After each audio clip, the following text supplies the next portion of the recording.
ami du café, ami de la police, ami de Nicolas Sarkozy, qui lui-même un ami de la police, enfin il l'était, jusqu'à ce matin. Ce matin, ouverture du procès des financements occultes présumés d'une des campagnes électorales de Nico. C'est le travail de Mediapart. Bon, on va parler de Mediapart, évidemment. C'est le travail de Mediapart qui aboutit à ce procès qui s'ouvre tout à l'heure. Et il y a un vieux briscard, un lascar dénommé Yannick Kergoat devant moi. J'ai pas mes notes, mais c'est pas grave. Qui a senti le filon et qui sort un film mercredi au moment du procès. Personne n'y comprend rien. Comment ça va, Yannick ? Écoute, ça va très bien. Je suis ravi d'être là, de m'asseoir sur ce si fameux canapé orange dont on a beaucoup parlé. Certains de mes connaissances l'ont déjà pratiqué et je suis vraiment ravi d'être là. Et ils t'ont dit quoi ? Que c'était pas confortable ? Voilà. Ils m'ont dit, tu verras, t'as à peine la place pour t'asseoir, etc. Ce qui est absolument pas vrai. On est vraiment bien assis. Je vous remercie, cher ami.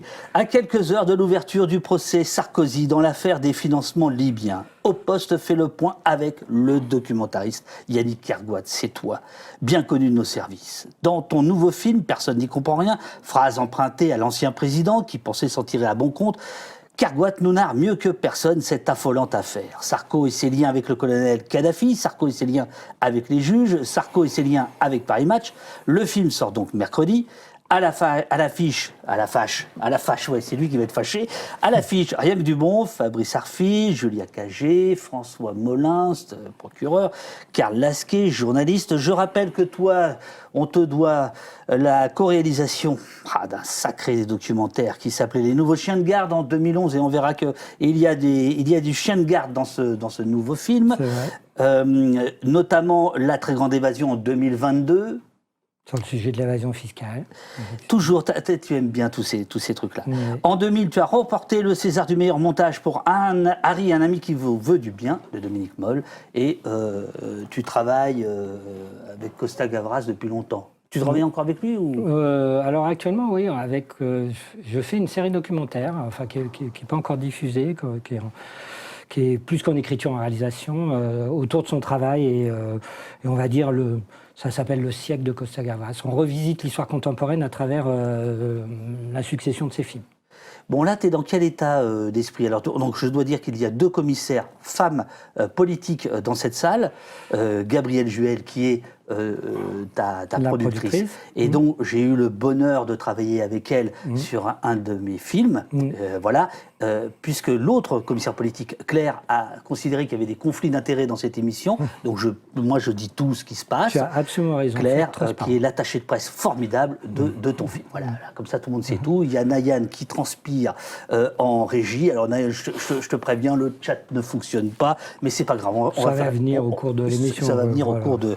Personne n'y comprend rien. Ici, à la technique, personne n'y comprend rien. Bon, alors, c'est quoi cette phrase « personne n'y comprend rien » et pourquoi ça... Alors, c'est vrai que c'est le titre du film, qui sort mercredi, tu l'as dit. Et puis, peut-être que ça raconte l'histoire de pourquoi on a voulu faire ce film. Personne n'y comprend rien. C'est une déclaration... C'est une partie d'une déclaration de Nicolas Sarkozy faite au Figaro Magazine en août 2023, où on l'interrogeait sur cette affaire de financement libyen. Et la citation exacte, c'est « Les Français, c'est bien en peine de résumer ce qu'on me reproche. Personne n'y comprend rien ». Donc l'idée de ce film, c'est un peu de prendre Sarkozy à la lettre, enfin voilà, au mot, et puis on dit, on va essayer de comprendre. Opposien, sachez une chose. Si vous écoutez Fabrice Arfi, Karl Lasquet, Michael Algenberg, que j'ai oublié de citer, jeune garçon prometteur, co-auteur du film, chef des enquêtes à Mediapart, c'est dire, vaut mieux être son copain, celui-là. Bon, là, ce que Yannick vient de nous dire, c'est vraiment votre teaser. On prend Nicolas Sarkozy au mot. Ça, c'est répété dans toutes les interviews. Absolument. Mais voilà. C'est aussi, d'une certaine manière, quelque chose de très profond et qui raconte l'histoire de cette affaire. C'est que, d'une certaine façon, je pense que pour beaucoup de gens, l'affaire, elle a été vécue au prisme des déclarations de Nicolas Sarkozy, tout au cours de l'enquête, et de ses déclarations souvent véhémentes, et de ses accusations de complot, etc. etc. Et donc, c'est vraiment une raison profonde de faire ce film, et une manière aussi d'articuler le récit dans le film. Voilà. Et c'est pas simplement de le pitcher.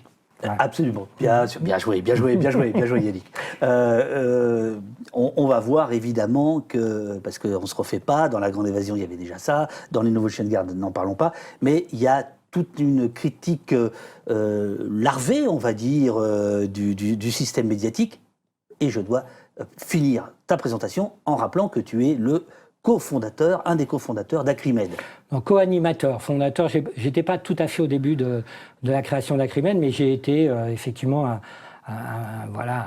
quelqu'un de très proche d'Acrimed. J'ai été son président pendant quelques années, etc. En tout cas, très attaché, et toujours très attaché à Acrimed et au travail de critique des médias de cette association. Ouais. Alors, Sarkozy, le procès démarre à 13h30. On va rappeler ce qui lui est reproché, et ensuite on va parler évidemment du film, de comment... Alors le film, d'abord, bon, pour moi c'est le film le plus comique de l'année, sauf à un moment donné où ça bascule, on va en parler, mais je trouve que vous avez des acteurs extraordinaires, franchement. Ouais, on a un beau casting. Nicolas Sarkozy est éblouissant. Dans son rôle, dans son propre rôle. Dans son propre rôle, voilà. Extraordinaire. Non, mais je rigole parce que... Mais c'est quand même assez... On va en parler tout à l'heure. Qu'est-ce qu'on fait de ces images-là, etc. Ouais. Claude Guéant, son aide de camp, est pas mal non plus, etc. En gros, peux-tu résumer, alors là, pour le coup, cette affaire, ce qui est reproché à Nicolas Sarkozy, dont le procès démarre aujourd'hui? Ouais, donc le procès démarre aujourd'hui, va durer 3 mois et demi. Je crois qu'il est censé se terminer, si tout se passe bien, le 10 avril prochain.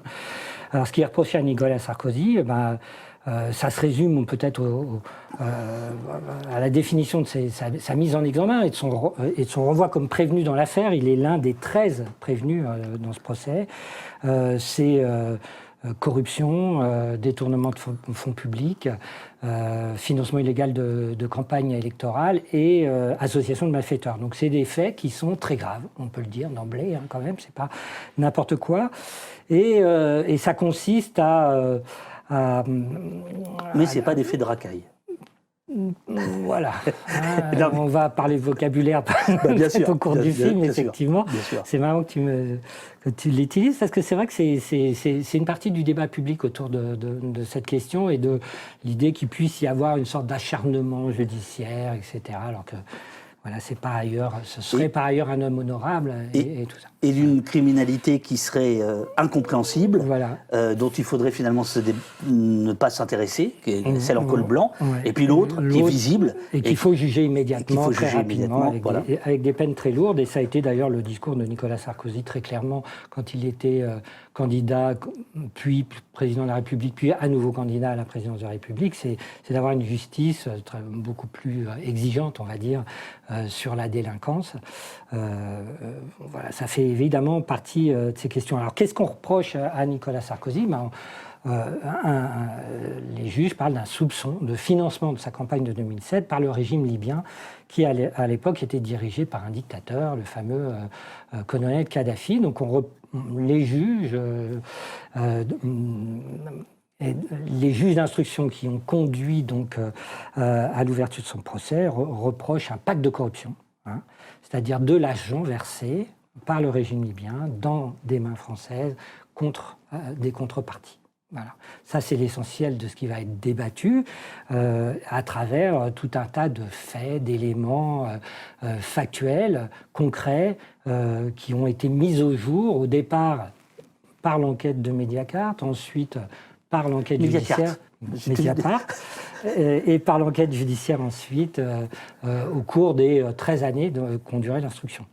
Donc on va voir que ton film est aussi, paradoxalement, par rapport à qui tu es, un hommage au travail d'investigation, de journalisme. Et là, pour le coup, on peut le dire de gars un peu obsessionnels et un peu acharnés quand même, mais dans le bon sens du terme, je m'empresse de le dire.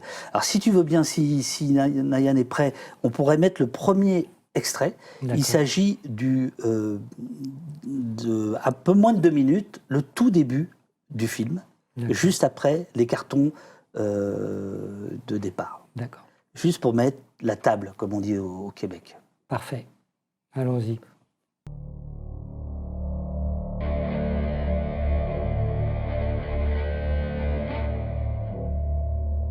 Nous sommes le 20 octobre 2011, dans les faubourgs de Sirte, en Libye. Ce sont les dernières images du colonel Kadhafi vivant. La mort du dictateur libyen qui a dirigé le pays pendant 40 ans signe la fin d'une guerre qui a plongé tout le pays dans un chaos politique et un cycle de violence dévastatrice qui dure encore aujourd'hui.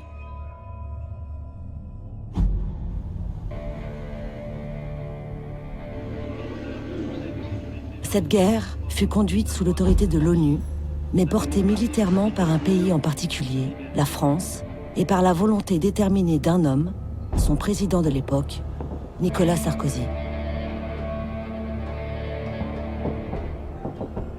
Alors que se fait entendre le fracas des bombes, 2 journalistes vont commencer une enquête hors du commun. Cette enquête, qui durera plus de 10 ans, va progressivement révéler une réalité des rapports entre Mouammar Kadhafi et Nicolas Sarkozy, de plus en plus éloignés des discours officiels.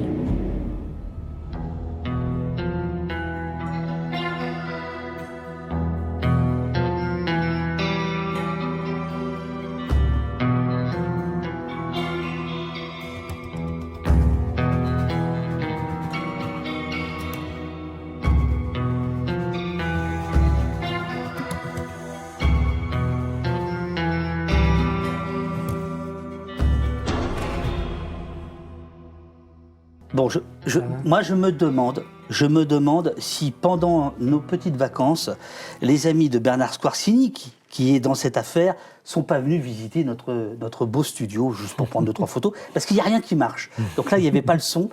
Le son... Un peu de parano ne nuit pas. Comme disait Jean-Patrick Manchette, même les paranoïaques ont des ennemis. Alors, donc, qu'est-ce que je voulais dire est-ce que tu peux raconter le tout début du film? C'est donc la mort de Kadhafi, des images, et puis... Tu dresses un petit peu le décor. Peux-tu nous dire de quoi il s'agit? Oui, le film, c'est vrai, démarre par une scène d'image d'archives qui raconte effectivement la guerre en Libye, l'assassinat de Mouammar Kadhafi. Pourquoi on démarre le film là? C'est parce qu'en réalité, l'enquête de Mediapart démarre à cette période-là. Elle démarre pendant la guerre en Libye, et les premiers documents qu'on va recevoir via une source, les journalistes de Mediapart, Fabrice Sarfi et Karl Lasquet, sont les documents d'un intermédiaire, connus de leur service à eux, à l'époque, puisque impliqué dans une autre affaire de corruption précédente du milieu des années 95, qui s'appelle l'affaire Karachi, aussi une affaire très célèbre de financement supposé de campagne électorale, qui était celle d'Édouard Balladur, dont Nicolas Sarkozy était le porte-parole à l'époque, va lancer, on va dire, les premiers éléments d'une suspicion, d'une relation cachée, obscure, entre le clan Sarkozy et le régime libyen de l'époque. Donc, le film raconte l'enquête. Ça, c'était un procédé qu'on a décidé assez tôt, de ne pas raconter l'affaire strictement dans sa chronologie, mais de raconter l'histoire du point de vue de l'enquête, avec le rythme de l'enquête, et puis de recomposer le pulse, parce que c'est un pulse, vraiment, je crois qu'on peut le dire, de l'ensemble des tenants et des aboutissants de ces acteurs, des faits, des choses révélées par l'enquête au cours du temps. Donc c'est vrai qu'il y a beaucoup d'allers-retours dans l'histoire, qui tiennent au fait qu'un certain nombre de documents qui apparaît 4 ans après les faits, etc. Voilà. Donc, alors tu cèdes un peu au jeunisme, puisque tu nous mets une timeline. Bon là, je me suis demandé si c'était pas une productrice ou un producteur ou un médiapartien quelconque qui a dit ouais, ce serait pas mal de mettre une timeline. Je rigole en te disant ça, mais effectivement, on passe son temps à faire des allers-retours, et je pense que c'était vraiment utile de préciser les allers-retours dans le temps et de donner ce type de précision pour éviter justement tout simplement qu'au moment où on évoque quelque chose, les gens se disent mais c'est quand ? On situe les choses comme ça, et ça a permis justement d'aller au bout de cette idée de raconter l'enquête avant tout, l'enquête de Mediapart, puis l'enquête judiciaire, les différentes mises en examen, et l'accumulation des faits. Alors, l'histoire, c'est qu'au départ, ce que les gens de Mediapart, donc Karl Lasquet et Fabrice Arfi, subodore, enfin c'est au fil des années, ces 10 ans de travail, c'est que Nicolas Sarkozy, pour l'une de ses campagnes,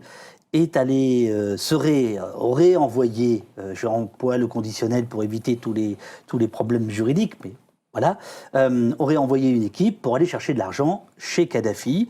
Alors, on va parler jusqu'à 50 millions d'euros. Je crois qu'il y a 5 ou 6 millions qui sont à peu près tracés, bien que les juges reconnaissent qu'il est difficile, évidemment, de tracer de l'argent, notamment soit par les sociétés offshore, tu as fait un film là-dessus, donc voilà, soit parce que c'est en liquide.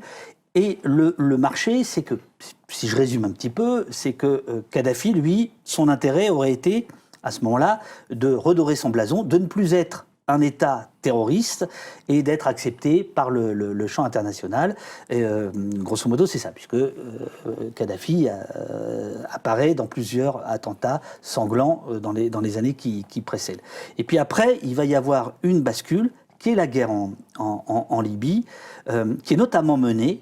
Quelqu'un dans ton film rappelle que les Américains appelaient ça la guerre de Nicolas Sarkozy, qui est en partie menée par la France.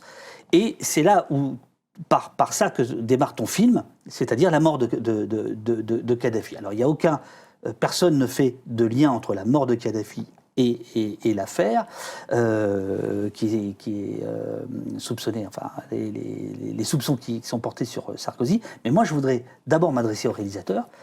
Est-ce que c'est moral de mettre cette image de Kadhafi? Est-ce que cette image de Kadhafi n'est pas une des pires qui ait jamais été tournée? Je rappelle, il est dans son pick-up, on l'a vu, on l'a pas entendu, mais il est dans un pick-up avec un de ses fils. Il est tabassé par une population évidemment en colère, ça, on comprend tout à fait. Mais est-ce que tu t'es pas posé la question, est-ce que cette image-là, on a le droit de la diffuser? Honnêtement, je ne me la suis pas posée comme ça. Je l'ai beaucoup édulcorée, cette image, il me semble. en définitive. Parce que les rushs sont beaucoup plus durs que ça, beaucoup plus graphiques, on dirait. C'est ça. Voilà, donc, moi, j'ai essayé de la rendre supportable. Mon idée n'était pas du tout de choquer, Bien sûr. de faire de la pornographie avec ce type d'image. Au contraire. Donc, j'ai essayé vraiment d'édulcorer tout en gardant le moment, parce que c'est un moment historique. Il faut rappeler que la mort de Kadhafi reste aujourd'hui encore un mystère. On ne sait pas qui l'a tué réellement. On connaît le moment, le déclenchement de l'affaire. Un avion français bombarde son convoi. Kadhafi quitte les voitures. Il n'est pas tué par les bombardements de l'avion français. Il se réfugie, etc., dans la banlieue, dans les faubourgs de Sirte. Il est retrouvé, extrait d'une canalisation, il s'était réfugié, etc. Les dernières images dont on a de lui, il est vivant encore. Et ensuite, on le retrouve, il est mort, il est effectivement sur un pick-up, amené dans une morgue. Il y a tout un tas d'autres images de son cadavre plus tard. Donc, et encore aujourd'hui, plane voilà, cette question: qui réellement a tué Mouammar Kadhafi? Il n'y a pas eu d'autopsie, etc. Son corps a été enterré très très rapidement. Pour moi, c'est un événement historique. C'est l'idée de commencer une histoire en finissant une. Voilà, et que cet événement, il est important. Il est important parce que c'est aussi la disparition d'un témoin clé, d'un témoin qui s'était exprimé quelques mois avant sur l'affaire, qui avait formellement accusé, lui et son fils, Nicolas Sarkozy, d'avoir touché de l'argent du régime libyen. Kadhafi, Saïf al-Islam a dit il faudrait d'abord que Nicolas Sarkozy rende l'argent qu'il a pris au peuple libyen. Et, il l'a même traité de clown. Son père, à 2 reprises aussi, s'est exprimé publiquement devant une journaliste du Figaro, etc., sur les sommes qui auraient été versées à Nicolas Sarkozy pour son élection de 2007. Donc c'est la disparition d'un témoin. C'est un point d'interrogation, très certainement, et encore aujourd'hui. Et tu l'as dit, je veux dire, cette guerre en elle-même est aussi un point d'interrogation. Alors c'est peut-être le point aveugle du film. J'allais y venir, oui. Voilà. Et je pense qu'on peut l'expliquer comme ça.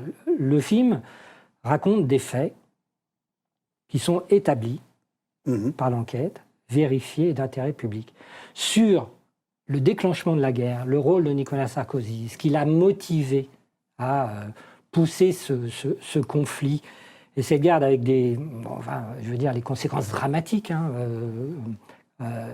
qui s'en sont suivis jusqu'à aujourd'hui. Hein. Un pays divisé, des fractions, un arsenal qui est parti voilà, dans les mains des islamistes, etc. etc. Je ne vais pas faire le bilan. On n'a que des hypothèses.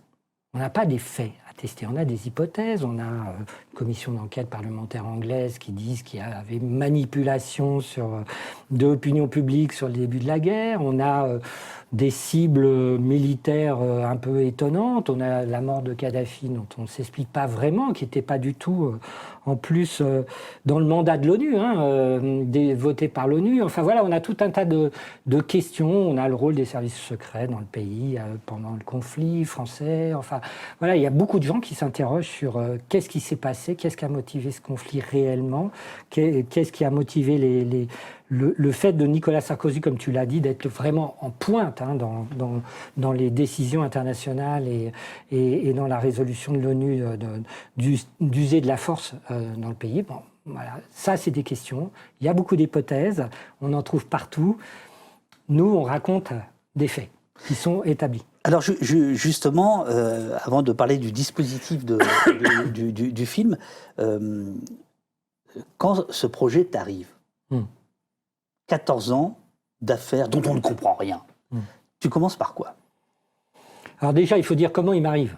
Il m'arrive à la demande de la rédaction de Taqiyédine. Je suis là depuis Beyrouth. Voilà, un coup de fil. Il faut un peu dire les choses quand même. Il y a certains dimanches comme ça qui sont un peu particuliers dans nos vies. Non, donc il m'arrive, c'est une demande de la rédaction de Mediapart, et plus précisément de Fabrice Arfi et de Karl Lasquet, qui ont envie de faire un film cinéma sur ce qui est certainement l'enquête, l'une des enquêtes les plus emblématiques du journal. Tu l'as rappelé, 13 ans d'enquête, etc. 150 articles publiés sur ce dossier. Donc, en ce moment même, c'est la une de Mediapart avec tous les articles depuis 13-14 ans. Considérable. Et puis c'est pour eux beaucoup d'attaques, beaucoup de procès, etc. Enfin voilà, une affaire très très compliquée. Et ils ont l'expérience d'un premier film en salle de cinéma qui s'appelait Media Crash. Et je crois une expérience très positive pour eux de contact aussi après les projections, d'aller au contact avec les spectateurs, etc. Ils avaient vraiment le souhait de remettre ça, quoi, d'une certaine manière. Donc ils font appel à moi parce qu'on se connaît un tout petit peu. Ils ont vu La Très Grande Évasion. Donc ils ont l'idée, voilà, que je pouvais être la personne un peu capable de réaliser ce film-là. On a des délais très courts, il faut le dire, parce que on veut sortir au moment du procès.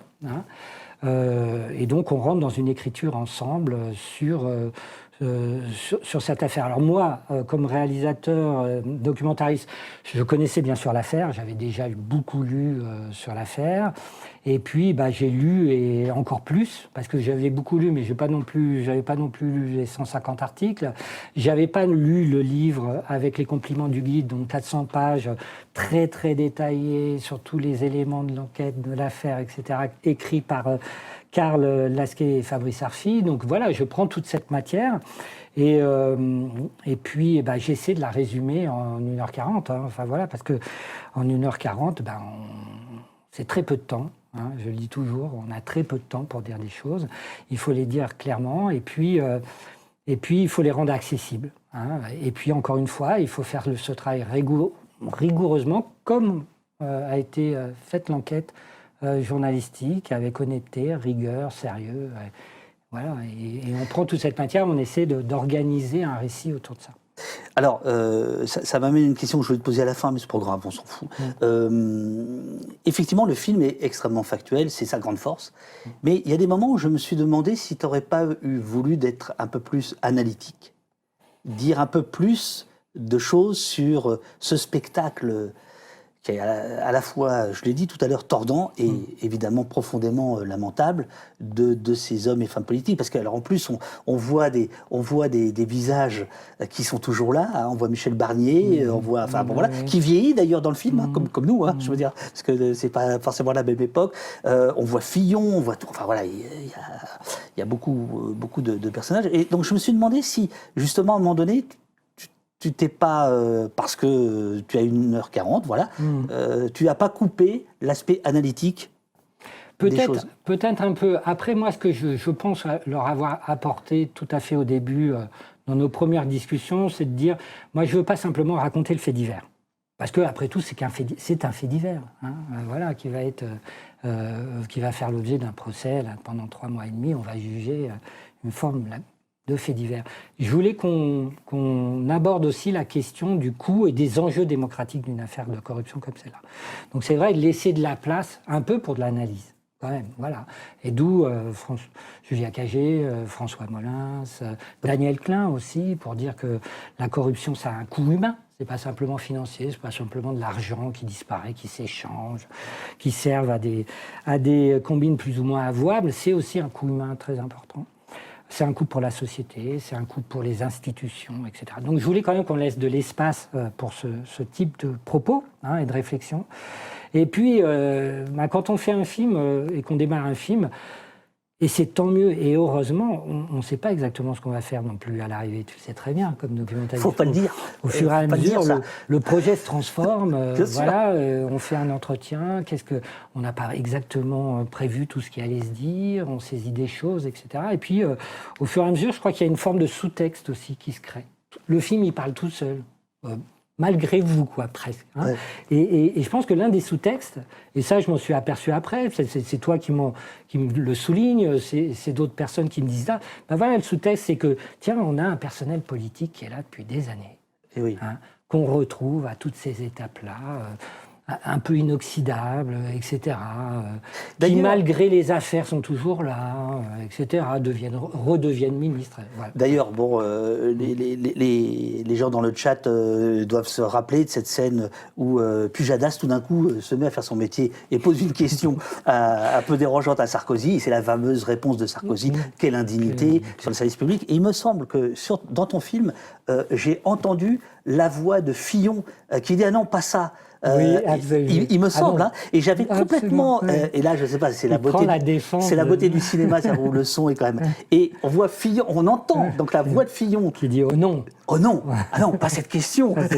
Et l'autre, voilà, et effectivement cette espèce de mélasse. Et en plus après il est à l'image, on voit poker face comme ça, il laisse rien transparaître. Fillon, il a cette espèce de masque en permanence quand les questions deviennent un peu trop complexes ou les situations un peu difficiles pour lui de masquer comme ça. On va revenir à l'affaire. Nayan, est-ce que tu penses que ça devrait être bon ? On va essayer. Ce serait le deuxième extrait. Il s'agit de Fabrice Arfi et de Karl Lasquet de Mediapart qui racontent qu'un jour, ils reçoivent un email mystérieux pour aller chercher un disque dur quelque part dans le monde. Voilà. Ils ne trahissent pas leur source. Non. Non. Ah non. Et on met la main sur les archives numériques de Ziad Takieddine. On est dans les locaux de Mediapart avec Fabrice et on examine en fait les archives qu'on a récupérées. Enfin, c'est un disque dur qui contient plusieurs milliers de documents. Il y a ses feuilles d'impôts, il y a ses photos de vacances avec des hommes politiques, il y a toutes les affaires qu'il a traitées depuis 10 ans. Il y a dans le détail donc des dossiers libyens, des dossiers syriens, des dossiers saoudiens. Il y a la gestion de son patrimoine immobilier, parce que bon, c'est un intermédiaire par ailleurs qui a acheté des biens immobiliers un peu partout, à Londres, en France, sur la Côte d'Azur. On découvre même l'évaluation de son patrimoine faite par lui, à savoir 97 millions d'euros. Pour comprendre le rôle de Ziad Takieddine dans cette affaire, il faut commencer par remonter assez loin en arrière. Son nom est apparu pour la première fois dans l'actualité française à l'occasion d'un scandale politico-financier retentissant. L'affaire dite de Karachi. Alors, je voulais qu'on voit cet extrait parce qu'il démontre le dispositif filmique. C'est important. Hein, dans le chat, on est content que ça parle aussi de Cinoche. Alors, le son est très bas au poste. C'est pour vous faire aller au cinéma dès mercredi. Je le rappelle, quand un film sort, il faut y aller avant le premier week-end si on veut qu'il reste à l'affiche la semaine qui suit. C'est comme ça que ça fonctionne, c'est pas autrement. Donc, vous y allez mercredi ou jeudi ou vendredi, samedi, dernier carat. Voilà. Et là, vous avez sauvé le film. Voilà. Et comme ça, et vous pouvez pas être être les premiers à en parler autour de vous aussi. Alors, voilà. Ça, oh c'est la la vache. deuxième règle. Ah, c'est ça. Oh putain, là, tu travailles trop avec Mediapart. Il y a à côté, abonnez-vous. Bon, très bien. Alors, donc, donc oui, le dispositif. Il y a cet appartement vide, parisien, je Ouais. pense. Un peu bourgeois. Un peu bourgeois, avec des projections au mur. Tes interlocuteurs sont assis sur des fauteuils, et tout est vide. Pourquoi ce choix? Comment c'est venu? Cet appartement appartient-il à Takedine, comme j'ai pu le lire ici ou là, ou à Julie? Lequel des deux? Lequel des deux vous a prêté son... Ou alors, est-ce l'appartement de Claude Guéant? Alors, c'est bien mieux que ça en réalité. Non, déjà parlons du dispositif. Il y a toujours deux règles, je pense, dans une mise en scène. Il faut un peu désacraliser les choses. Il y a les intentions de mise en scène et puis après il y a les moyens qu'on a pour faire les choses et il faut accorder les intentions de mise en scène, les décors, avec les moyens. Et donc, très classiquement, c'est le choix de ce décor ressorti de ces deux logiques-là. La logique financière, c'est de dire, si on tourne dans un décor unique, on s'installe là pour 4 jours, on a tourné 4 jours plus une journée, et c'est pas cher, on ne perd pas du temps à se déplacer, etc. Et on réunit toute l'équipe et on a un décor qui est en plus pas cher à louer. Parce que je vais expliquer quel est ce décor. Mais au départ, malgré tout, il y a quand même une intention. C'est pas la raison première. L'intention, pour moi, de mise en scène, elle tient au fait qu'il était évident que ça sera un film d'entretien, que le récit sera porté essentiellement par les deux journalistes, ensuite avec ce que j'appelle moi des grands témoins qui vont intervenir à certains moments, mais dans des secteurs particuliers du film, pas tout le temps. Et que ce film, on allait raconter une histoire totalement au passé. Tout est dans le passé, tout est fait, tous les faits sont révélés, etc. Tout ça, c'est une histoire déjà assez longue dans le passé. Et pour moi, avoir un décor unique, donc un lieu, des espaces différents, on va dire, dans un lieu unique, visiblement unique, c'était l'idée d'avoir un temps, un présent du récit, l'énonciation du film. Dire au spectateur, on vous la raconte maintenant, cette histoire. Et pas dans une multitude de lieux différents où quand on va filmer quelqu'un dans son bureau, chez lui, etc., souvent le spectateur est plus distrait par ce qui se passe par la fenêtre, par l'état de la plante verte à côté du canapé, etc. Moi, je voulais mettre tout ça à zéro et créer un temps, un présent du film, un présent du récit. Et tu le sais comme moi, au cinéma, l'espace, c'est le temps. Donc si on a un même espace, on a un même temps. Donc je mets tout le monde dedans et puis je mets aussi les archives pour dire que ce que je vous montre de ces archives, c'est aussi du passé et du présent de ce que je vous raconte. Donc voilà, je crée cette espèce d'enveloppe qui va habiller le film. Et alors pour des questions très simples, cet appartement c'est quoi? C'est l'ancien appartement du directeur de la Banque de France d'Ivry-sur-Seine, puisque c'est un bâtiment désaffecté récupéré par la mairie. Et que, accessoirement, il loue comme décor de cinéma. Donc, j'ai un copain repéreur de cinéma depuis des années, qui fait ce boulot depuis 30 ans. Quand j'ai cherché donc, ces espaces différents dans un lieu unique, je l'ai appelé, il m'a dit, tiens, c'est marrant, je viens de rentrer un décor, c'est à Ivry-sur-Seine, appelle le gars de ma part. J'ai appelé, on a été avec Gabrielle, la productrice, visiter le décor, et on avait là ce décor. Je voulais pas non plus faire ce qu'on appelle du ruin porn, c'était, tu vois, des décors cassés qui évoqueraient quelque chose comme ça. Je voulais un décor très neutre, vide, pas délabré, mais vide, et disponible et pas cher. Voilà. Bonne nouvelle, c'est Prosper T qui nous dit que c'est déjà complet à Nantes. Oui, c'est complet mardi soir. Parce que là, oui, là vous êtes en tournée. Voilà, là, c'est Yannick Cargotte et son orchestre, c'est voilà, ça. Vous allez. Je dirais plutôt Mediapart et son orchestre. Et son orchestre. Pour le coup, la rédaction se mobilise énormément pour accompagner les projections un peu partout en France. Ouais. Parce que tu vois, quand j'ai vu le film, je l'ai vu 2 fois, et la première fois, j'ai pensé que, en fait, ce que tu voulais nous montrer, c'était la solitude des journalistes. Ce décor complètement nu, vide, presque flippant, je me suis dit en fait que c'était une façon de dire que pendant longtemps ils avaient été un peu seuls, les gars. Pas du tout, c'est pas ça. Non, très clairement, non, c'est pas mon chose. Alors après, c'est justement quand je te dis, le film, il parle un peu tout seul. Après, malgré toi, tu vois, tu pars avec une idée de mise en scène, quelque chose qui rentre dans les clous un peu du financement, de ce qu'on est capable de faire dans les délais qui sont les nôtres. Et puis après, le film, il parle aux gens différemment. Et c'est ça qui est bien, parce que toi, ben voilà, peut-être quelqu'un t'a dit ça. Moi, effectivement, il m'a dit, tiens, ça pourrait être l'appartement de Takedine. Tiens. Non, il y avait vraiment pas volonté d'exprimer quelque chose. Hormis pour moi l'idée de réunir tout le monde dans le même lieu et donc dans le même moment. Voilà, qui est vraiment un moment où on fait ce film, un moment où on la raconte. Et ce moment, il est important puisque le film va sortir pendant le procès, au moment, à l'ouverture du procès, la même semaine. Donc il a aussi cet impact-là très concret. Voilà. Est-ce que ça, là je vais me faire l'avocat du diable, le diable étant. Nicolas. Nico, est-ce que... Il a beaucoup d'autres avocats. Hein. Mieux payé, par ailleurs. Voilà.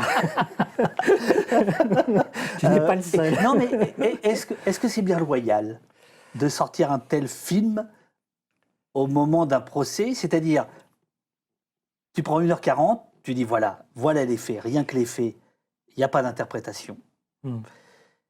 Là où le gars, il a 3 mois et demi pour se défendre.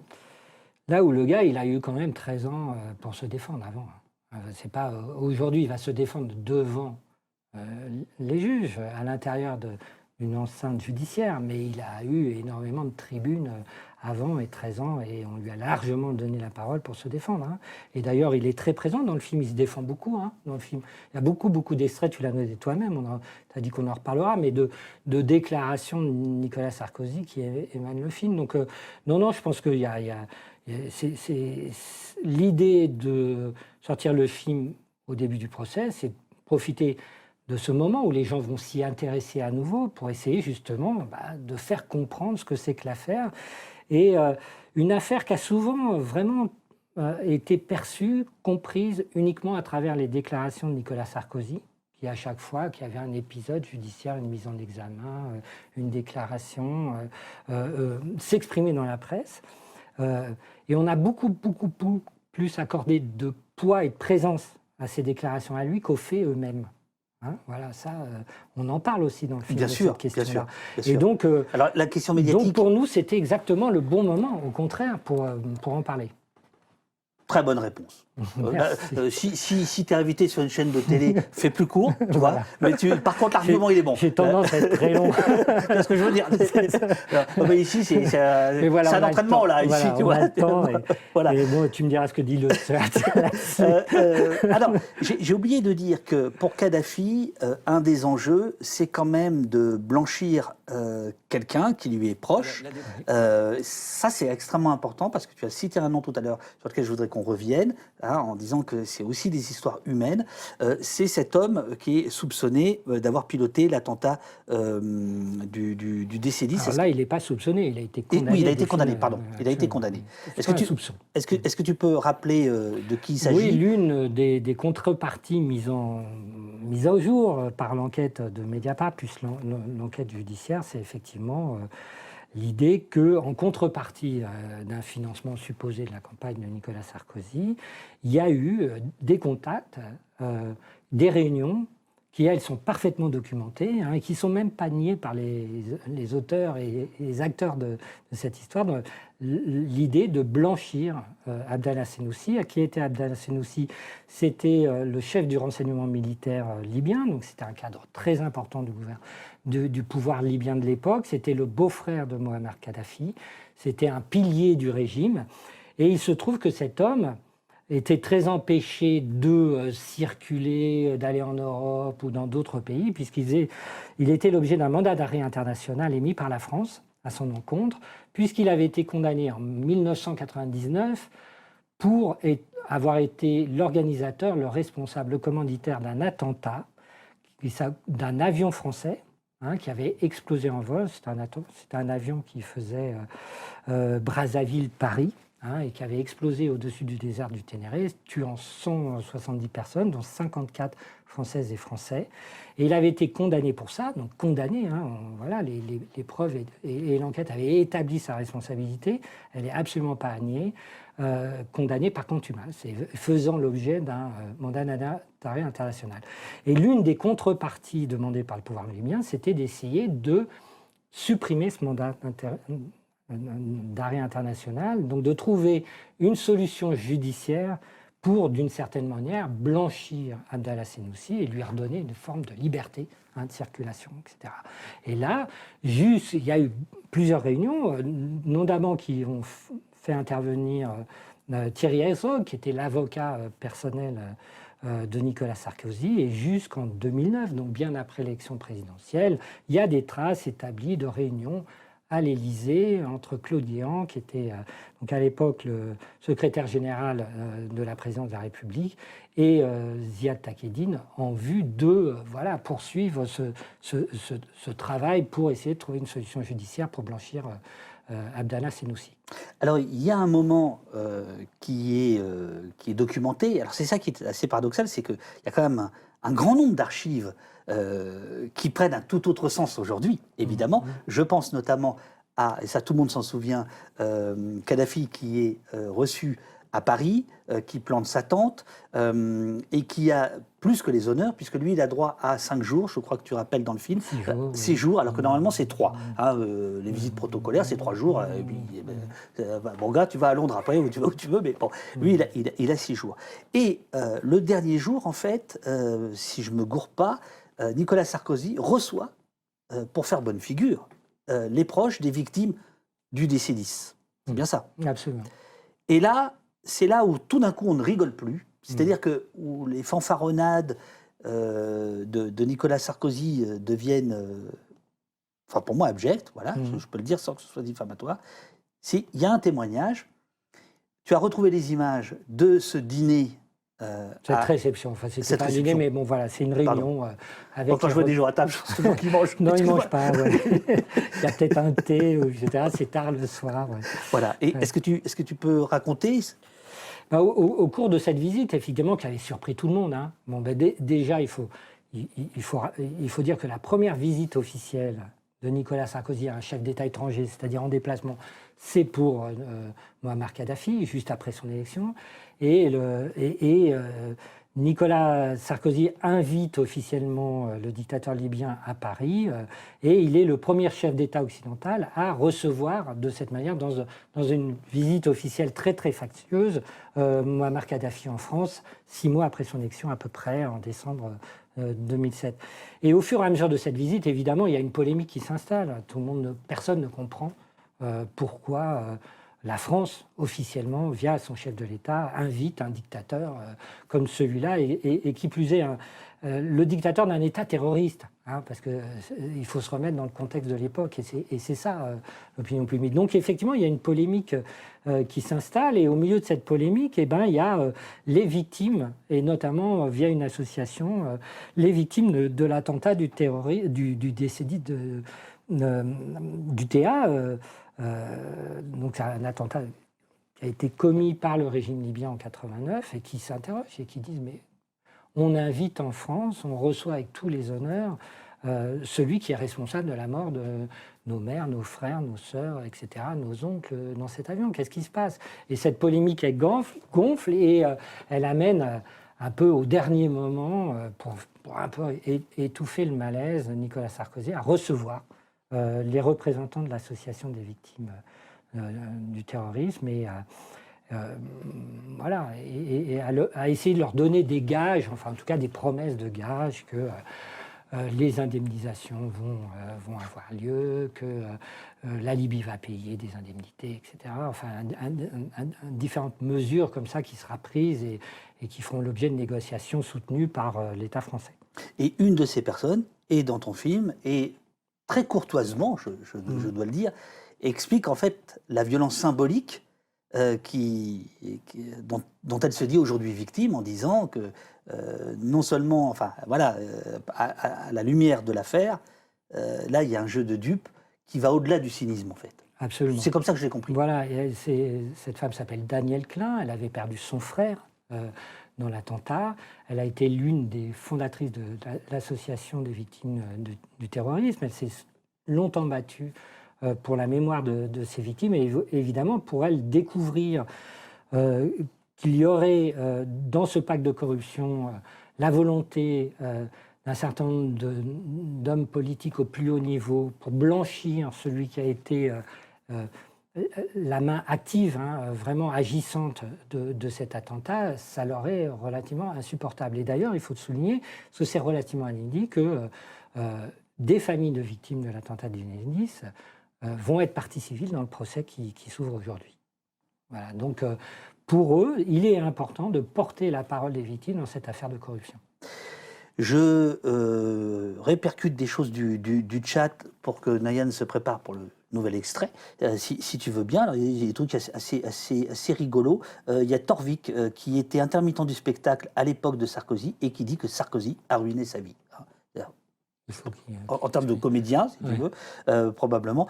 Et ça, j'aime beaucoup, c'est Jérémia qui nous dit en 2012, j'étais en école de journalisme, en cours, j'ai fait un papier sur Abdallah Senoussi, dont on parlait tout à l'heure, en paraphrasant 100% des infos de Mediapart, et mon prof m'a traité de complotiste. Oui, voilà, c'est assez malheureux. Ça je ne savais pas que ça pouvait aller jusqu'à ça. Bon, on a insisté ce matin, on serait parti le boulot. Moi, j'étais dans la matinale de France Culture et Fabrice Arfi à celle de France Info. Il l'a très mal vécu, l'interrogatoire dont il a fait preuve dans la matinale de France Info, où il s'est retrouvé effectivement presque en position d'accusé, enfin à devoir donner des preuves, etc., face à un journaliste qui prenait plutôt le parti de Nicolas Sarkozy. Et c'est vrai que moi, je pense que ça tient au fait que dans ce dossier, Sarkozy s'est toujours présenté comme une victime, victime d'un acharnement judiciaire, et que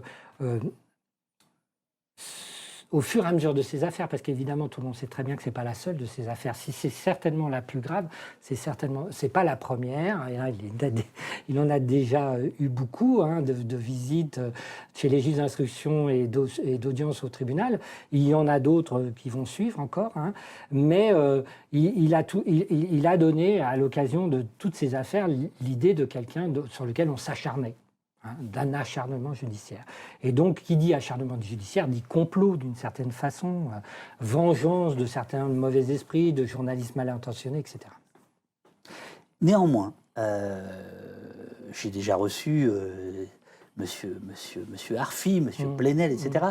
Et j'ai posé à chaque fois la même question, je voulais te poser à toi. Il y a des études sérieuses aux États-Unis qui ont démontré que le journalisme d'investigation était un vecteur de découragement, voire de fatigue démocratique. C'est-à-dire que ça a alimenté... Là, je parle de gens bien intentionnés, c'est-à-dire les oppositionnels, les oppositionnels. Voilà.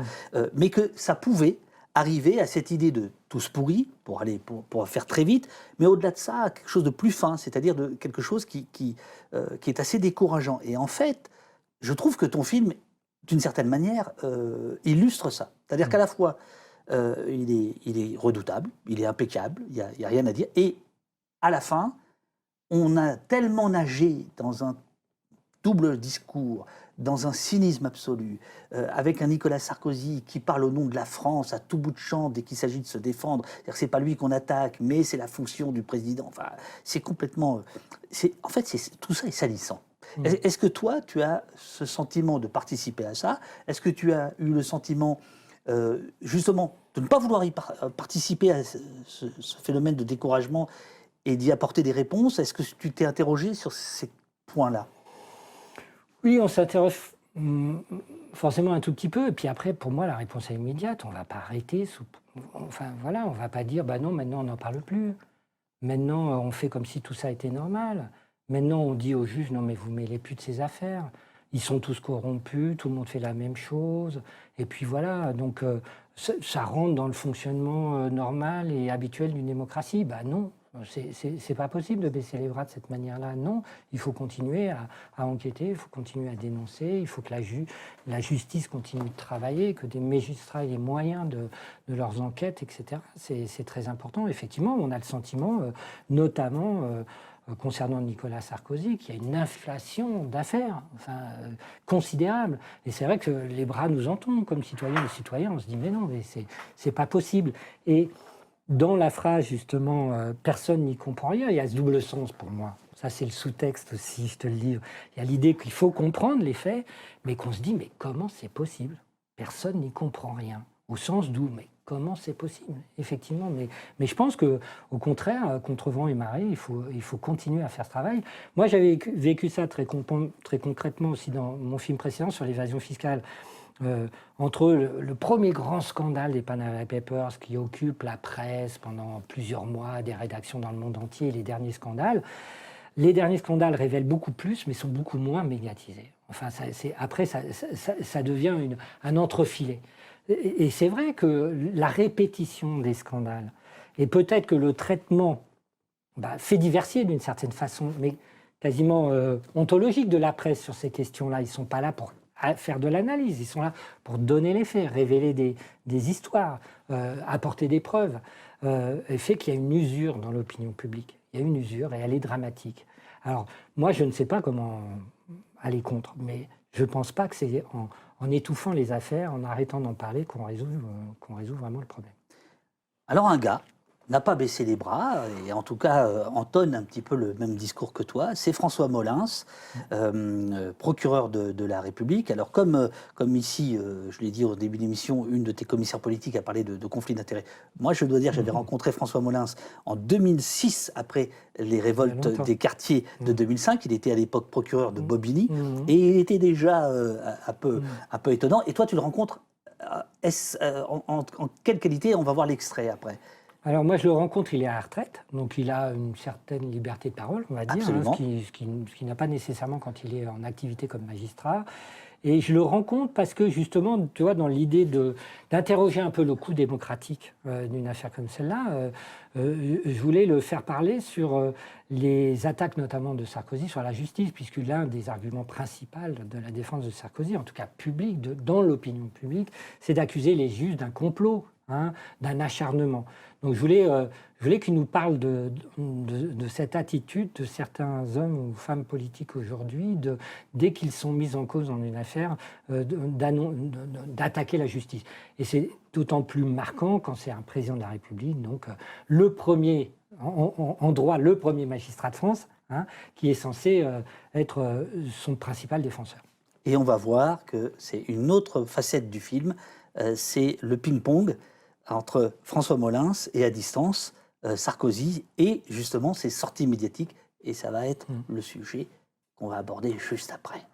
La démocratie, elle a besoin pour fonctionner, que ça plaise ou que ça déplaise, elle a besoin d'une justice qui soit forte, qui soit indépendante et qui fasse respecter le droit, les grands principes républicains et qui protège la liberté des gens. C'est tout. Elle est pour ça, la justice. Et quand on incarne une institution, notamment au plus haut poste de responsabilité, je pense que c'est dans cet esprit-là qu'on devrait travailler. Et moi, en tout cas, j'ai envie de dire, comme citoyen, c'est ce que j'aurais envie d'attendre de la personne que j'aurais élue. Dans quel pays vivons-nous où un ancien chef de l'État, peut-être pendant plusieurs mois, écouter dans ses conversations personnelles les plus privées? Des attaques de certains politiques, effectivement, contre la justice, moi je pense que ça discrédite la République, et ça sape la confiance des citoyens dans l'institution, et la confiance dans la démocratie. Et je pense que c'est extrêmement grave. Et ça l'est encore plus quand ça vient d'un président de la République qui est censé, de par la Constitution, œuvrer pour garantir l'indépendance de la justice. Donc c'est bien lui qui devrait être le dernier à venir tenir ce genre de propos. La présidente de la Cour d'appel a pris il y a quelques années violemment, politiquement position contre moi. Violemment, nommément. Est-ce que c'est normal, monsieur Toussaint, qu'un juge qui vous juge soit un de vos adversaires politiques? Alors voilà, il y a quand même cette partie-là qui est terrible, je trouve, qui est ces grands moments de justification de Nicolas Sarkozy à longueur de temps. Gabriel, oh, c'est Gabriel qui m'apporte le café, c'est génial. Bon, merci beaucoup. Et il n'est pas invité n'importe où, c'est généralement le journal de 20h. D'ailleurs, ça coûte combien de reprendre une image du journal de 20h? Alors, très précisément, je ne sais pas, mais ça coûte cher et ça fait partie, on va dire, le budget des archives, et notamment de ces archives-là, c'est une partie conséquente du coût du film. Ça doit être genre 5000 balles la minute, non? Ça dépend de c'est France Télé, c'est un peu... C'est notre productrice qui C'est la parle. productrice qui parle là-bas. France Télé, c'est un peu moins cher, et sinon, c'est 5000 balles la minute insécable. Voilà. C'est-à-dire que si tu prends 5 Même secondes, si ça tu coûte une payes minute. une Hein, minute, et donc, absolument. ça coûte une blinde. Voilà. Voilà. Alors, on voit bien que Nicolas Sarkozy, en règle générale, il est interviewé de manière extrêmement plaisante. Et puis ça va être plus que ça, puisqu'il va y avoir l'affaire dans l'affaire dans l'affaire. C'est peut-être, on peut y revenir, où il y a La fausse rétractation. Voilà. Est-ce que tu peux rappeler notamment le rôle des médias là-dedans, de Paris Match et de BFM? Alors là, c'est un chapitre. Si on rentre là-dedans, il faut avoir un peu de temps. Non, c'est pour revenir sur ta réflexion déjà, puis après on passera au rôle de BFM, etc. Moi, je le vois comme ça, et pour moi, c'est l'intérêt de faire un film, justement. Ce que tu ne verras jamais dans un article, que tu ne pourras pas démontrer ou faire apparaître dans un livre, c'est ça. C'est-à-dire la permanence des déclarations. Alors qu'en l'espace de 6-7 minutes dans un film, eh ben, tu passes de 2011 à 2023 et tu vois Nicolas Sarkozy systématiquement invité et s'indignant de tout ce qui lui était reproché. Et ça parle de l'affaire, cette manière, ça dit quelque chose. Du contexte médiatico-politique de l'affaire qu'autre chose qu'un cinéma ne pourra pas rendre. Et ça m'intéresse aussi pour ça. C'est donc un motif que j'ai utilisé tout le long du film, les déclarations successives de Nicolas Sarkozy, notamment lorsqu'il attaque la justice, traitant même les policiers de la Stasi, d'agir comme dans une dictature des pays de l'Est, etc., d'avoir des propos très, très, très violents contre les juges d'instruction et la justice en général. Il y a autre chose qu'un article aurait du mal à résumer, c'est le langage corporel de Nicolas Sarkozy et aussi sa posture d'ex-président de la République. C'est-à-dire que, bah oui, ça en impose, quoi qu'on en dise, même si on connaît le bonhomme, ça en impose. Et il surjoue là-dessus constamment. Et c'est une bête médiatique, faut le reconnaître, il est extraordinairement convaincant, brillant, il part bien, son indignation paraît parfaitement sincère. Je veux dire, de ce point de vue-là, il est très convaincant. C'est pour ça qu'il a mis au chômage donc, notre ami qui est intermittent du spectacle. Au début du film, il y a des cartons, ce qu'on appelle des cartons, pour expliquer, et c'est logique, que la présomption d'innocence doit être appliquée, que tous les gens qui vont être soupçonnés dans le film sont pour l'instant renvoyés devant un tribunal qui ne les a pas jugés. Qui sont, bon.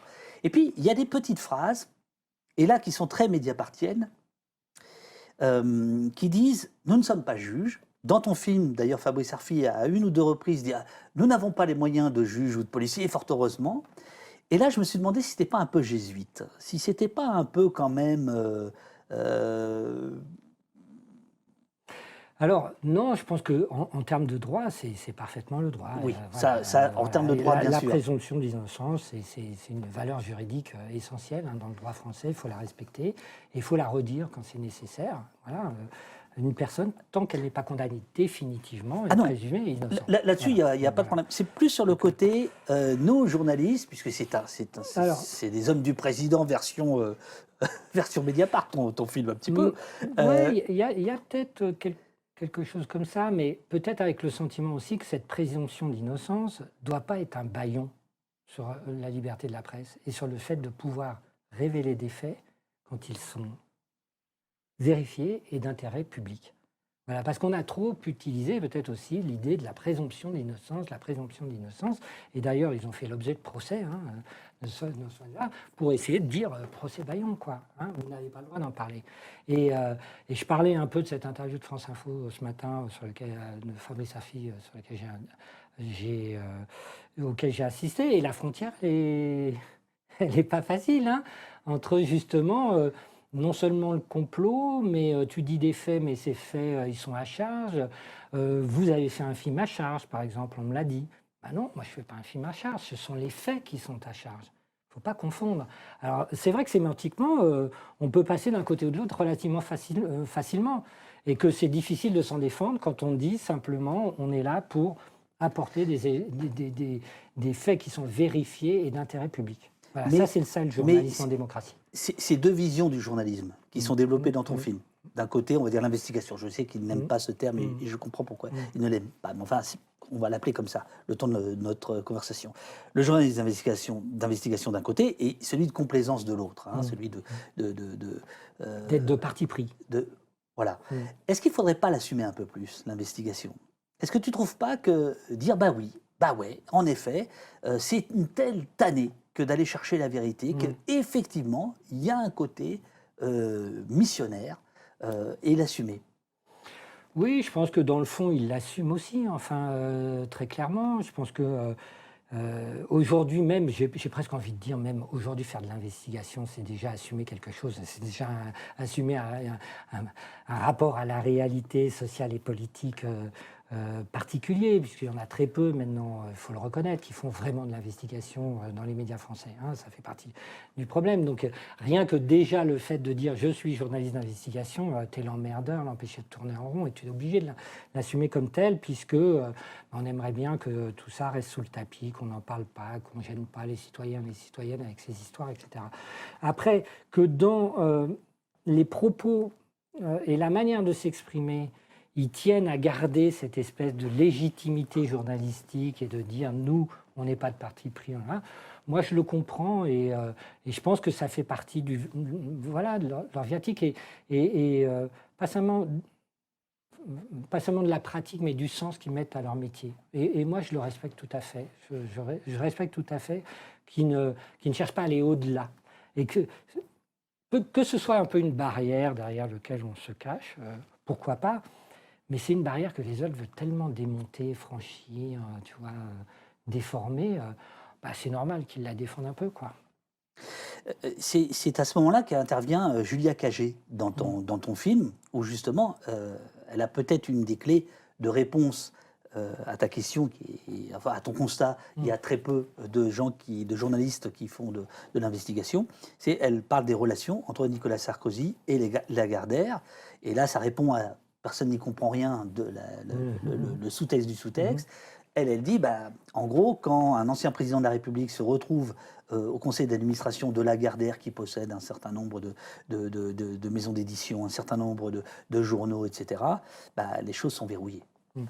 Oui, et ça fait partie peut-être aussi d'une des raisons pour lesquelles on fait ce film et que Mediapart a voulu faire ce film. C'est la certaine solitude dans laquelle ils sont sentis au moment de cette enquête. Et pas seulement celle-là. Rappelons-nous l'affaire Cahuzac, et à quel point ils étaient tout seuls à défendre l'idée qu'un ministre du budget avait des comptes, avait de l'argent caché dans les paradis fiscaux. Ils ont été énormément attaqués. Et je pense qu'ils font le constat, et je pense que ce constat il est globalement vrai, que le traitement médiatique de l'affaire n'a pas été à la hauteur des faits, des personnalités mises en cause dans l'affaire. Et il n'y a pas eu une de la presse magazine pendant toute l'affaire. On parle quand même de la plus grosse affaire de corruption politique de la Ve République, incontestablement. Le procès va être historique. D'ailleurs, on le sait, 200 journalistes accrédités, un tiers de journalistes étrangers. Tout le monde sait l'importance de cette affaire. Et on a le sentiment, et c'est plus qu'un sentiment à mon avis, c'est une réalité qu'en France, l'affaire n'a été très mal traitée. Pourquoi? Il faut s'en expliquer. Voilà.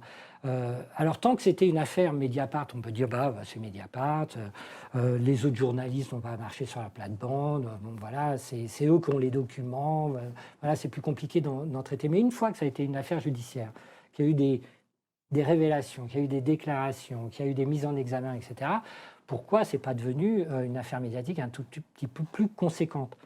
Pas une de la presse magazine en France sur le sujet.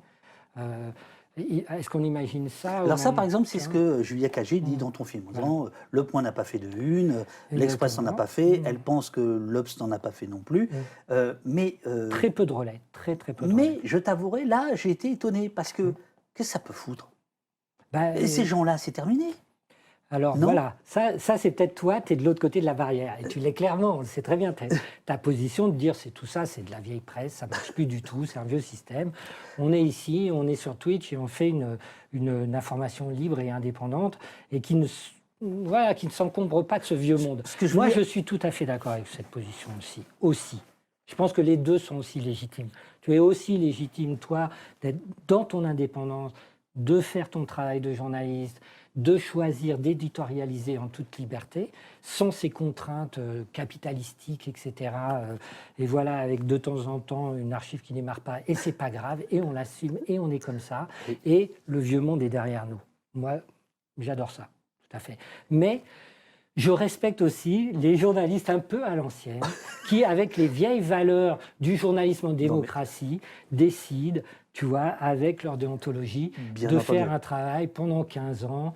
Ah non, mais attends, là, moi je pensais pas du tout à Mediapart, je pensais aux autres. Si Alors, tu veux. Non, mais ce que je veux dire, c'est que la position de Mediapart, mais tu n'es pas non plus leur porte-parole, elle est un petit peu étrange. Et je la connais bien, puisque pour terminer les conflits d'intérêts, j'étais de ceux qui ont fondé Mediapart, j'étais au tout début. Et donc je connais aussi l'état d'esprit qu'il peut y avoir.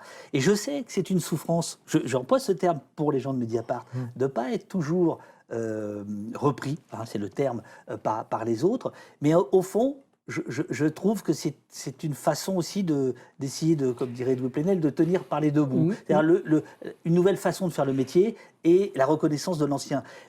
Mercredi soir, à ta place, il y aura François Bazin, 40 ans de journalisme, avec Marc Andevel qui va l'interviewer, qui est vraiment le prototype, on va dire, de journaliste à l'ancienne, fortement respectable. Tu vois ce que je veux dire? C'est pas tout. Il n'y a pas deux camps. Hein. Il n'y a pas deux camps, voilà. Il y a deux attitudes. Mais si tu veux, à ce moment-là, dans le film, dans ton film, pour revenir là-dessus, je me dis, tiens, il y a une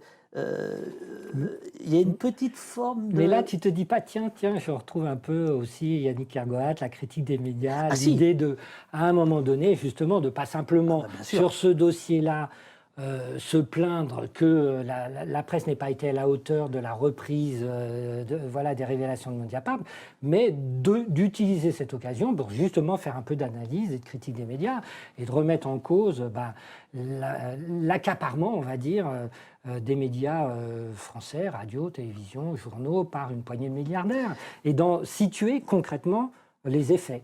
Voilà. Absolument. Morgane, dans le chat, te demande, est-ce que les médias du vieux monde, entre guillemets, ne fabriquent-ils pas le consentement de l'opinion publique? Oui, très clairement. Enfin, voilà, c'est ce que ton film essaie de démontrer. C'est le titre d'un livre célèbre de Noam Chomsky, La fabrique du consentement. Et alors, il se trouve, là on a un petit peu de temps, je sais qu'il y a un taxi à 10h30 pour aller chez BFM ou je ne sais où. On est lundi, c'est l'ouverture du procès. C'est lundi. Vous allez où là, à 10h30?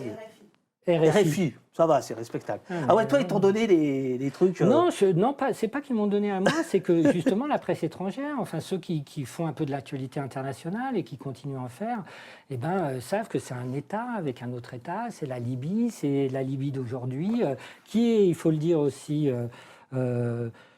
sur le banc des parties civiles, l'État libyen s'est porté partie civile dans l'affaire du procès et les avocates, parce que je crois que c'est 2 avocates de l'État libyen vont plaider dans l'affaire, il faut le dire. Grand Silence te pose cette question. Est-ce qu'après avoir vu le film, un spectateur candidat pour 2027 pourrait être légitime à déclarer devant l'Élysée « Vous en avez marre de cette bande de racailles ?» on va vous en débarrasser dans le cas d'une interview pour BFM. Alors, vas-y, redis-moi ce que j'ai du mal. Imagine un candidat pour 2027 qui regarde en l'air, comme s'il était sur la dalle d'Argenteuil le 28 octobre 2005. Vous en avez marre de cette bande de racailles, vous voulez qu'on vous en débarrasse? Et je l'aurais interprété de cette manière-là. On aimerait que dans les programmes politiques, et notamment évidemment de ceux qui ont vocation à réformer un peu le pays, c'est-à-dire les organisations politiques de gauche, il y ait des programmes conséquents de transformation des médias en France. Hein, où on rétablisse des quotas pour les propriétaires, où on fasse en sorte que l'information ne soit pas une marchandise comme les autres et surtout pas qu'elle puisse être appropriée, que les moyens de l'information puissent être appropriés par des intérêts privés et lesquels, c'est-à-dire ceux du consensus, de l'État établi et et d'un certain régime économique. Alors il y a un cas d'école. De collusion médiatico-politique que tu racontes dans ton film, qui est à la fois anecdotique par rapport à l'affaire et qui est en même temps extrêmement parlant, éloquent. C'est donc l'histoire de cette fausse rétractation de Taqiyouddin. Taqiyouddin étant celui qui est à l'origine de l'affaire, c'est pas dit dans le film. Enfin bon, voilà, ce sont ses documents à lui, en tout cas. Voilà, ce sont ses documents à lui, avec les photos, avec voilà, toutes les histoires des turpitudes de la République française sont dans ces fichiers. C'est un acteur clé. C'est un acteur clé, voilà, un acteur clé. Et en 2021, je crois 2020-2021, il y a cette rétractation, on voit 32 secondes de vidéos en exclusivité sur BFM TV, présentées par des journalistes qui considèrent des gens comme les journaux Post comme des militants, des journalistes militants, mais bref, qui donc balancent cette interview de Taqiyouddin, en fait fausse rétractation, qui est un montage. Je te laisse raconter l'histoire, parce qu'elle est éloquente. Alors déjà, oui, pour le situer, c'est le dernier épisode un peu, et peut-être le plus croquignolesque, on va dire, de l'affaire, le plus ridicule, et qui fait l'objet aujourd'hui d'une instruction qui est toujours en cours. Il y a un juge d'instruction qui a été nommé. Nicolas Sarkozy est mis en examen dans cette affaire à nouveau, ainsi que sa femme, Carla Bruni, Mimi Marchand, la papesse de la presse People, etc. Ça commence effectivement par la diffusion, comme tu l'as dit, d'une vidéo de 32 secondes sur BFM TV où Ziad Taqiyouddin, qui est à Beyrouth, puisqu'il s'est enfui après sa condamnation définitive à 5 ans de prison dans l'affaire Karachi, s'est enfui et s'est réfugié au Liban, dont il a la nationalité. Et on sait que les Libanais n'extradent pas leurs ressortissants, donc il s'est enfui au Liban, et sur la marina de Beyrouth, comme ça en chemise, avec un câble de micro qui pend, il dit en 32 secondes, en substance, que Nicolas Sarkozy n'a jamais eu de financement pour sa campagne présidentielle, et qu'en gros, les révélations qu'il a pu faire, lui, depuis 2013 jusqu'à aujourd'hui, jusqu'à 2020, accusant Nicolas Sarkozy, et s'accusant lui-même d'avoir apporté des valises de billets, 5 millions d'euros, en 3 fois, Claude Guéant, et directement à Nicolas Sarkozy, place Beauvau, etc. Tout ça sont des déclarations qui lui ont été extorquées par le juge Tournaire, qui à l'époque était le juge qui instruisait l'affaire. Et donc il ne se contente pas de dire voilà, j'ai menti, mais la justice m'a manipulé, etc. Et donc ça rentre immédiatement ça résonne immédiatement avec les déclarations de Nicolas Sarkozy, qui, le jour même, quelques heures plus tard, va faire un post sur Facebook disant « ça y est, l'affaire s'écroule, vous voyez bien que tout ça est une machination » et tout ça. Cette vidéo de BFM TV s'accompagne d'un long article dans Paris Match, beaucoup plus détaillé, notamment sur ce qui aurait été une manipulation judiciaire. Taqiyouddin prétend qu'on lui aurait fait des propositions, que le juge lui aurait fait des propositions en échange de son témoignage, etc. Donc il va très très loin dans les accusations de la justice. Donc ça fait l'objet d'un long article de Paris Match, conjoint avec la diffusion de cette vidéo.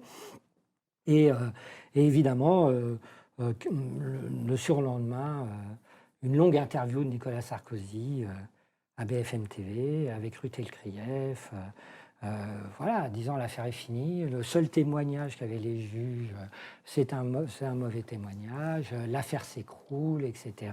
Vous voyez bien que je suis une victime et tout. Et on en reste là. Évidemment, ça n'a pas complètement convaincu certaines personnes, dont les héros de ce film, Safi et Karl Lasquet, qui quand même connaissent très bien le personnage depuis des années, et le connaissent même d'avant l'affaire libyenne, l'affaire Karachi. Oui. avait l'ensemble de ses archives numérisées, etc., qui l'ont vu à plusieurs reprises, qui ont une relation très houleuse avec lui. Hein. C'est pas du tout copain-copain hein, avec lui. Hein. Il y a des sons que j'ai pas montés dans le film, de conversations téléphoniques où ils se font insulter par Takedine, etc. Bon bref. Mais là, ils se disent quand même, c'est bizarre, quoi. Hein. Ce nouveau rebondissement, ce revirement à 180 degrés, c'est bizarre. Donc ils enquêtent.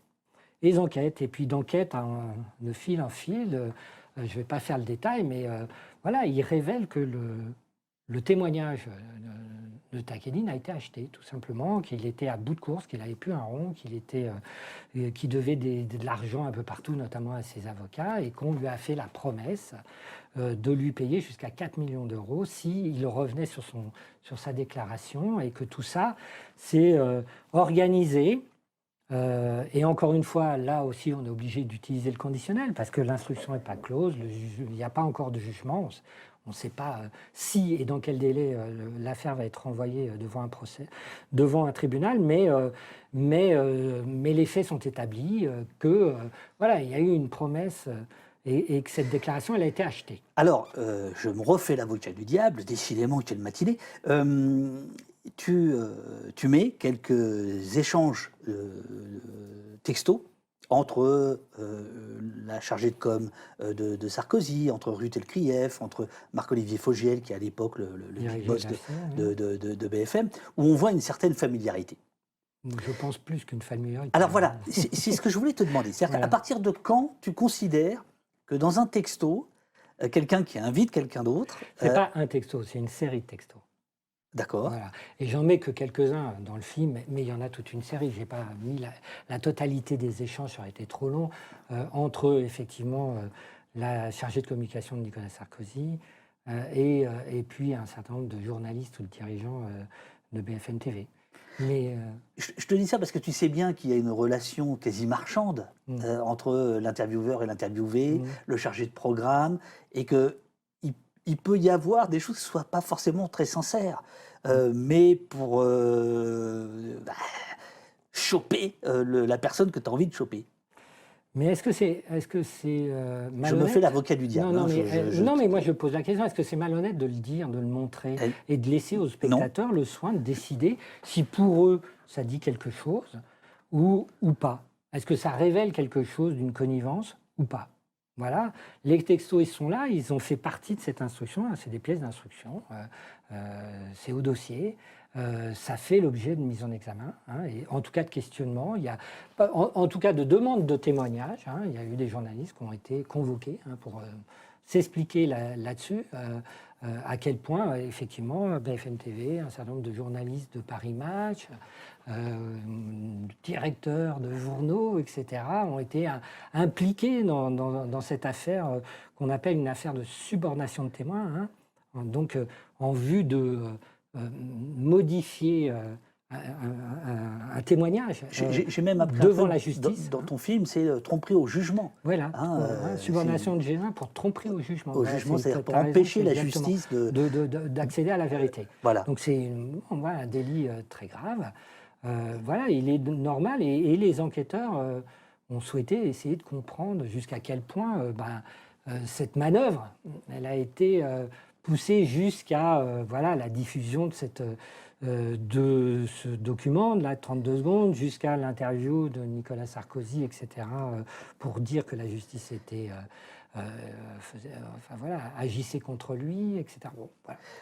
Je suis tout à fait d'accord avec toi. Je pense que dès lors qu'on le dit, et c'est pour ça que je passe mon temps à dire « Attendez, c'est lui, il parle d'un tel, moi je les connais ». Parce que comme ça, c'est transparent. Là où ça ne va pas, c'est qu'on te joue le vouvoiement, le sérieux, la respectabilité, alors que derrière, il y a des marchandages, mais qui sont... Non, laissons aux spectateurs le soin de décider comment... Moi, je n'interprète pas. Et tu l'as vu, on montre simplement les échanges. Alors, c'est peut-être une question pour ta productrice qui est là, Gabrielle. Où est-ce qu'on a la liste des salles de cinéma, puisque le film sort non pas dans 9 minutes, 9 minutes c'est la fin de notre entretien, mais mercredi. Comment on peut savoir ces jours de fête? Gab. Ah, il faut que tu... Allez, viens, je te prête un peu mon micro. Viens. Alors, il faudra que tu te penches un peu parce que ça va être ton micro. On va se le passer. Si j'arrive à le dépasser. Ça s'appelle Personne n'y comprend rien, le film.co. Où il y a toutes les séances, toutes les projections débat, tout est listé.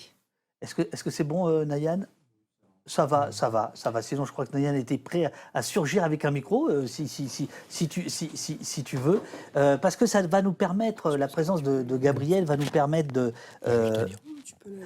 Alors d'abord, Gabriel, il faut que tu nous racontes... T'as monté ta boîte pour ce film-là. Ouais. Du coup, elle va fermer. Voilà. Je vais passer le micro. Attends, regarde ce grand profil. Non, je crois que Nayan vient. Non, bouge pas. Yannick, regarde. Voilà. Oh là là, c'est génial. Voilà. Donc, est-ce que tu peux raconter ce que c'est que d'être la productrice d'un film comme ça? C'est quoi les Alors, on enjeux? est deux. Vous êtes deux. On est deux co-délégués. Donc, le producteur délégué, c'est la personne qui a la responsabilité financière et légale, enfin voilà, du film. Valentina Novati et moi. Et comment ça s'est fait? C'est en fait via Yannick, que je connais depuis presque une dizaine d'années, depuis que je travaillais au Bureau Film, qui était la boîte que tu connais très bien, dans laquelle je suis rentrée petite main il y a 10 ans, et puis que j'ai quitté en début d'année 2024 pour monter Belladone Film, dont Personne n'y comprend rien, est le premier film produit. Voilà. Super. Il y a eu un article remarquable la semaine dernière dans Blast. Je te l'avais suggéré, je ne savais pas que Gabriel venait. C'est une enquête d'Olivier Villepreux qui explique... Très bonne enquête. Que je trouve absolument excellente. Par contre, je crois que tu as mis le micro façon... alors là, oui, hardcore, là. Attends, je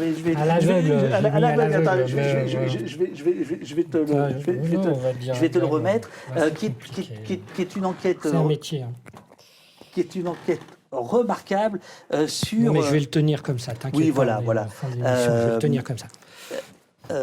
Qui s'intitule Misère du documentaire, Olivier Villepreux, où je vais donner quelques extraits. Beaucoup de chaînes veulent voir les films avant qu'on les tourne. Quelqu'un nous dit « J'ai fait un documentaire historique pour l'école ».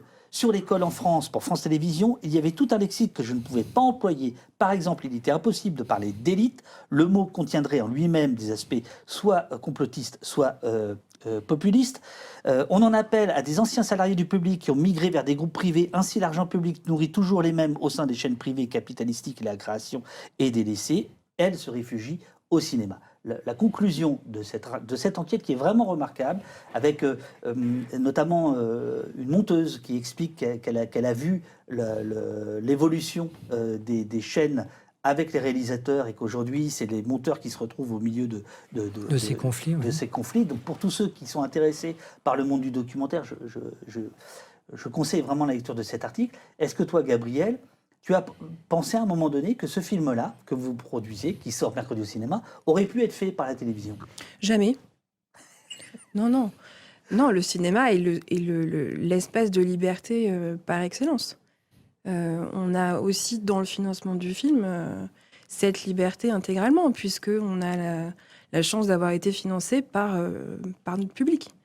On a battu le record du financement participatif. C'est un film citoyen, par définition, qui a été fait aussi par les citoyens. Et donc, cette liberté, il faut aussi se donner les moyens de l'avoir. Et le cinéma, il est cet espace-là. Et il faut le dire, en France, on a un cinéma qui marche bien. On a une exception culturelle qui marche bien. Et bon, alors malheureusement, on n'a pas eu de subventions, on n'a pas eu de préachat de chaînes de télévision, on n'a pas eu de région. Vous avez demandé ou vous avez eu des refus? Alors, la région n'a pas demandé, pour une raison assez évidente, puisqu'on sait qui est la présidente de la région.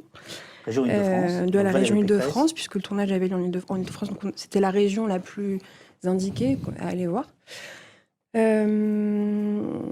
on a fait un dossier CNC. Mais on ne l'a pas eu. On n'a pas eu d'avance sur recette.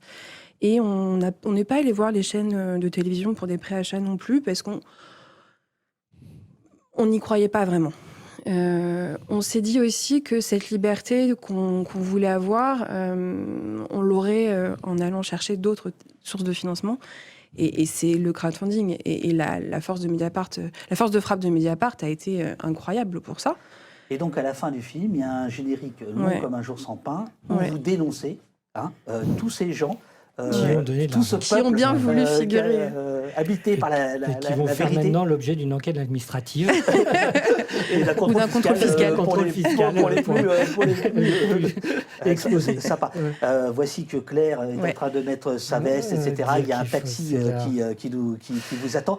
Est-ce- Mais enfin, moi, j'insiste là-dessus. C'est vrai qu'il faut dire qu'il n'y a pas de subvention publique. Hein, parce que souvent, dans les films un peu politiques, on dit « Mais regardez, vous touchez des subventions ». Comme si le champ de la politique et de l'opinion politique en France devait exclure, tu vois, systématiquement le fait de pouvoir avoir de l'argent public dans un film, alors que les autres films ne seraient pas politiques. Par exemple, faire du divertissement, par exemple, c'est pas politique. Ben non, tiens, c'est bizarre. Bon, mais là, très concrètement, oui, on tient à dire qu'on a fait le film exclusivement, ou quasiment exclusivement, hormis une avance distributeur, ce qu'on appelle une avance distributeur, avec l'argent des citoyennes et des citoyens qui ont souhaité comprendre quelque chose à cette affaire, qui ont souhaité qu'un film existe. Donc on l'a fait grâce à eux, on l'a fait pour eux, et je pense qu'on peut dire on l'a fait avec eux aujourd'hui, avec cette volonté collective voilà, de comprendre cette affaire. Ultime question, parce que vous devez partir. On est lundi. Le lundi, en règle générale, c'est le jour où les distributeurs savent combien il va y avoir de salles le mercredi. Donc là, je pense qu'à jour de fête, votre distributeur, ils sont Voilà, comme des ils dingues. font des additions. Est-ce que il y a eu des cinémas qui ont refusé le film parce qu'il était politique? Est-ce Oui. que tu- Oui. Oui, moi je pense qu'on peut dire aujourd'hui, sans diffamation, que MK2, la direction de MK2 a imposé à leur programmateur de ne pas programmer le film. On a eu aussi la même réponse des journalistes de leur magazine Trois Couleurs qui n'ont pas souhaité rendre compte du film au prétexte que Mediapart serait un journal trop politique. Voilà, je pense qu'on peut le dire. Il est temps maintenant d'aller répandre la bonne nouvelle au monde francophone RFI. Après, vous vous êtes adressé à l'avant-garde franco-française. Non, il y a des Belges, il y a des Suisses qui nous regardent et tout ça. Merci beaucoup à vous deux, c'était un bonheur. Merling te dit, ma chère Gabrielle, toutes mes félicitations pour le futur événement. Ah, merci. Très proche. Grande année. Grande année pour toi. 2025. La conclusion qui claque. Théo Serror qui est dans le chat, vous voyez de qui il Ouais. s'agit. Absolument. Je On vous l'embrasse. embrasse tous les Précieux deux. collaborateur. Je Ouais. vous embrasse tous Salut les deux. Théo. Je dois faire une photo, après, hop, et moi je reviens, et là, si on peut lancer la bande-annonce, puis après là, c'est le pause, et après je reviens. Ça va, Dayane Moi, j'ai pas suivi. Ouais, l'ordre du ça, truc, ça, hein, ça va, mais bon, ça va vite. Hein. La bande-annonce, tu l'as ou pas? Merci. Voilà.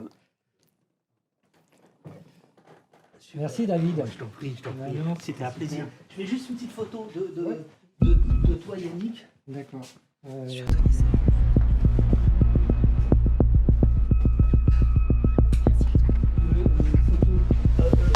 Assis.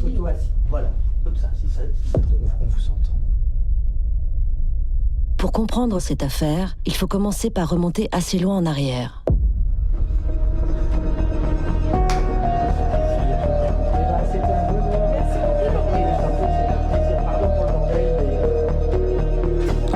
On va comprendre que de l'argent a été mis sur la table. Mais d'où venait cet argent? Aujourd'hui encore, la justice s'interroge. Où sont les documents bancaires? Où sont les virements? Il n'y a pas un document, pas une photo, pas un compte, pas une preuve. Il n'y a que la haine, la boue, la médiocrité, la malveillance et la calomnie. Qui peut croire à une fable pareille?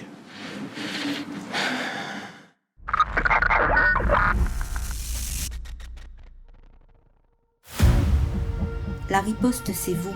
Suivez la chaîne, activez la cloche, donnez au poste.